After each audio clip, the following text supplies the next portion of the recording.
Igalang po natin ang kanilang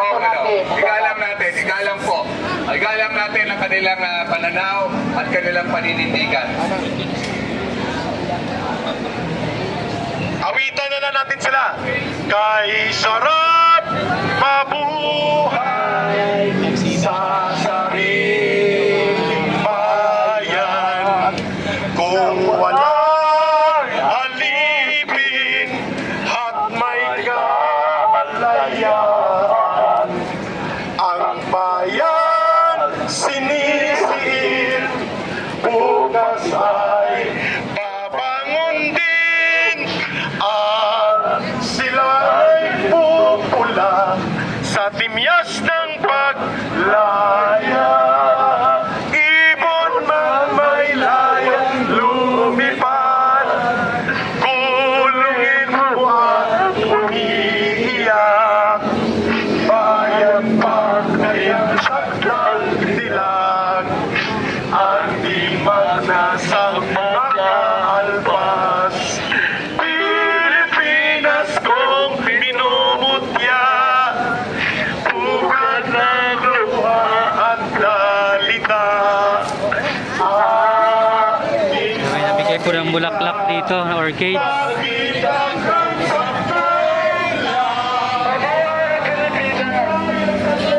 Mabuhay! Mabuhay sa bansa Pilipinas. Magigising din po ang bayan ito. Marami po ang kasaysayan na ang mga nagdadakaw at nag-aabuso sa poder at kapangyarihan ay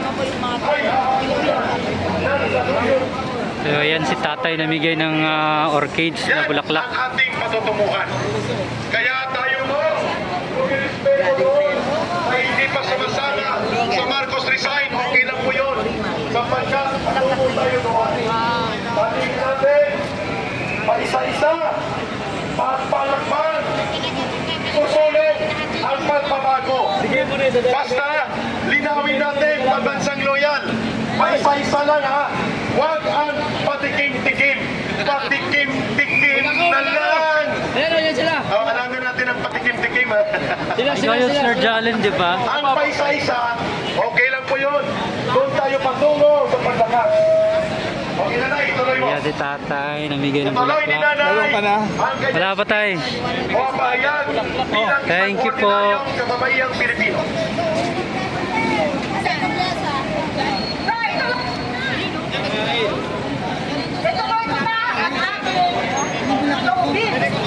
Naiinis na akong makikita na ganito talaga ang Pilipinas. Sa tuwing darating ako, galing abroad. Walang asinso! Wala. You, Marcos, nabudol mo kami! Nangangako ka! Pero ang pangako mo ay napapako. Kasi nasabi mo 20 kilos sa bigas. Saan? Saan? Yan ay papakain mo sa mga mahihirap? Bukbuk na! Hindi ka na nahihiya sa sarili mo. Samantala ikaw, kumakain ka na masarap ng pagkain at nagpaparty-party sa Malacanang. Siguro, yun ang gusto mong gawin mo sa buhay mo at ni Lisa. Magpaparty-party at mag-drugs. Hindi kayo naaawa sa mga Pilipino na nandito na mga mahihirap at nadukha na walang-wala. Mahirap ang buhay. Marcos, hindi ka nakikinig sa daing ng taong bayan. Ang alam mo lang ay mangurakot at mananakaw. Kawa-awa ka naman, Marcos. Awa mo sarili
adik, hindi mo kami masisisi. Magagalit kami sa iyo dahil ikaw mismo ang gumagawa ng problema. Ang bansa na ito, binigyan ka ng 3 years to manage and to handle it. But what did you do? Nothing. Pumasa kami sa 3 years mo. Pero man lang asinso. Pero wala. Lalo nyo kami pinahirapan. Lalo nyo pinapahirapan ng mga mahihirap. Sobra-sobra na. Ayos. Tama na. Umalis ka na dyan. Magdasal ka na. Ayos, thank you so much, Nanay! Ordinaryong boses ng tao. Hoy, alam niyo ba? Tayo muna tayo, please. Everybody stand up. At dahil po, ang mga kabataan nananawagan daw.